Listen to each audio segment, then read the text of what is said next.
High, আমি সোনালি। আজকে চলে গেছিলাম কৈলাস পদ্মনামা স্বামী টেম্পলে, যেটি শুধু ভারত নয়, এটি পৃথিবীর সবথেকে ধনী মন্দির হিসাবে পরিচিত। এছাড়াও এর সাথে জড়িত রয়েছে অনেক রহস্য যা বিজ্ঞান আজও উন্মোচন করতে পারেনি। মন্দিরে ভগবান বিষ্ণু শুয়ে আছেন অনন্তনাগের উপরে, 18 ফুট লম্বা এক বিশাল মূর্তি। কিন্তু আশ্চর্যের বিষয় হলো এখানে একসাথে পুরো মূর্তিটি দেখা যায় না।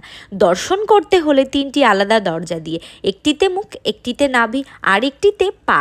প্রশ্ন হলো, কেন এমন দর্শন ব্যবস্থা আর কি লুকিয়ে আছে এই ভাঙা দর্শনের পেছনে? শোনা যায় 2011 সালে ভারতের ইতিহাসে এক অবিশ্বাস্য ঘটনা ঘটে।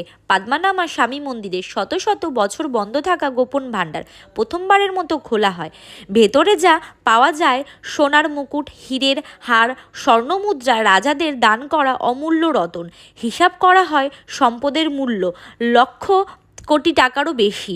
কিন্তু এখানেই গল্প শেষ নয়, কারণ মন্দিরে মোট 6টি ভল্ট থাকলেও সব ভল্ট খোলা হয়নি।